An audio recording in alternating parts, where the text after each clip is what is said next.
मैनपुरी में बीजेपी कारकुनों ने दलित नौजवान को पुलिस के सामने पीटा, तमाशबीन बनी रही पुलिस।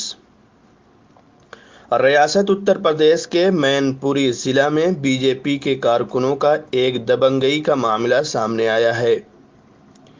बीजेपी कारकुनान ने एक दलित की परचून की दुकान से सामान लिया। जब दुकानदार ने सामान के पैसे मांगे तो बीजेपी कारकुनान ने उसे भद्दी गालियां देने लगा और उसके साथ मारपीट शुरू कर दी। इसी असना में जब दुकान के घर वालों ने उसे बचाने की कोशिश की तो उनके साथ भी मारपीट की गई। मजीद ये कि बीजेपी कारकुनान दुकानदार को मारते हुए पुलिस चौकी तक ले गया और वहां पुलिस के सामने भी दुकानदार को ज़दोकोब किया गया, लेकिन पुलिस बीजेपी कारकुनान के खौफ से सिर्फ तमाशाई बनी देखती रही। ये वाकया जिला मैनपुरी के कस्बा कसमुरा की ग्राम नगला भूपति थाना कुशनी का है। मुतासरा लोकेश कुमार ने बताया कि गांव में ही उसकी परचून की दुकान है, जिस पर बीजेपी कारकुनान लल्लन और पिप्पन और उसके साथी ने मेरी दुकान से सामान खरीदा। पैसे मांगने पर बीजेपी कारकुनान ने उसके साथ मारपीट की और पुलिस चौकी तक मारते हुए ले गए। पुलिस चौकी में पुलिस के होने के बावजूद बीजेपी कारकुनान के खौफ से पुलिस भी खड़ी तमाशाई बनी रही। किसी ने भी बचाने की कोशिश नहीं की।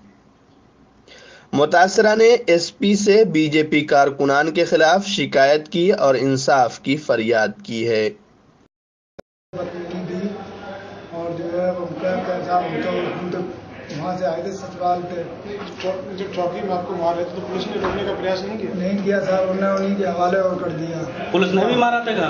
पुलिस ने मेरे लात मारी थी और जी कह दिया था कभी और ले जाओ। कौन लोग हैं वो? ठाकुर। क्या नाम है? नाम बताओ। कल्याण गुंजन पप्पन गुंजन। हाँ, और गुंजन जी मतलब जो है 4-5 आदमियों ने मेरे को इतना मारा मेरा होश। मैं तो मरने में मैं तो गिरती कर ली थी अपनी। मैंने की बात तो हम जो मुश्किल ही है जो घर पहुँचना घरों में छोड़ देती। बेटा क्या मेरे साथ पापा के साथ मारपीट की और तुम्हें भी पकड़ने की कोशिश की थी, क्या पूरा मामला? दुकान पे बहुत बुरी का मुझे मार रहे थे। मेरे पापा भी आए तो मुझे मार बहुत बुरी तरीका। हमारे पापा को मारो मुझे और मेरा मारो तो मेरी भाभी आ गई, भाभी की भूसा दे दी थी और मेरी चाची थी उनके हाथ में खाए लो पूरी तरीका। जब हमने लोगों ने छुटाओ तो उन्हें छोड़ो। जब दिलावर को मैंने आचो तो दिलावर ने मुझे खेत के बाहर फेंक दो। हम पूरी तरीका रो गए। उन लोगों ने मैं कहूँगी छोड़ो मम्मी, और मम्मी में रहती मम्मी को तो उन लोगों ने बता तो चौकी नहीं है। और जब पीछे वो आए तो आगे खड़ी जो गाड़ी लेकर खड़ी थी मुझे भी उठा दिया गाड़ी में। मेरी भाभी आ गई मुझे ऐसा किया और तो उन्होंने कहा कि थी चलो फिर हम यहाँ आए भेड़ सुखी गाड़ी पीछे यहाँ भेड़ सही का। फिर इन लोगों ने मुझे लात मार के नाम के चले गए। अच्छा, क्या कह रहे थे वो? कह रहे थे कि तुम दुकान की सौदा उधार नहीं दोगे तो मैं तुम्हें ऐसे बहुत बुरी तरीका मारूंगा। बहुत कुछ मार मेरे बाल पकड़ रही थी। दुकान पे सारा सौदा मांगने आए थे? हाँ। बता रहे पिताजी पे आपके आरोप लगा रहे चोरी का? हाँ, आरोप भी लगा रहे। जाओ झूठो नाम रख दो तो चैन वगैरह जी चुरा ले। इस पूरे मामले में पुलिस कप्तान राजेश एस ने कहा कि मामला मेरे गोशे गुजार हुआ है। मैंने उस मामले की जांच इलाकाई पुलिस अफसर को दे दी है।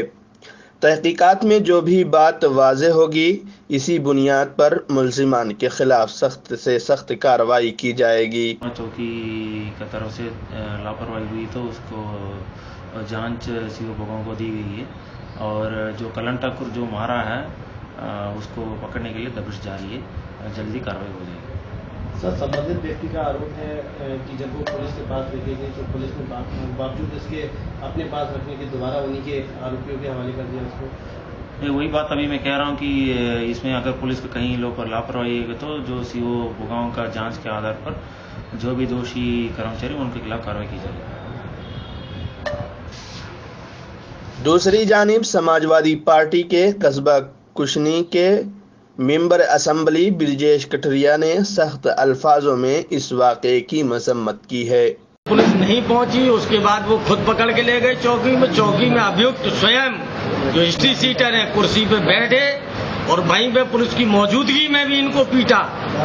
और उस समय भी अगर पुलिस इन्हें ले लेती तो उस समय तो हाथ पैर से ही पीटा था, कम से कम ये दुर्दशा नहीं होती जो आप उसकी आज कर दी गई।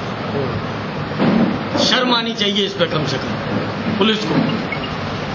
और ये तो पहली घटना है, मैं रात में उठाया, दोबारा अगर इस तरह की कोई भी घटना होती है जिले में तो मैं तब तक नहीं उठूंगा और जरूरत पड़ेगी तो तब तक बैठे रहेंगे जब तक उसको न्याय नहीं मिलेगा। तो आपने अभी बताया कि क्या उन लोगों का सत्तारूढ़ पार्टी का भी कोई पूरी तरह भारतीय जनता पार्टी के उसमें पदाधिकारी भी हैं और भारतीय जनता पार्टी के नेताओं का पूरा खुला संरक्षण उनके ऊपर है।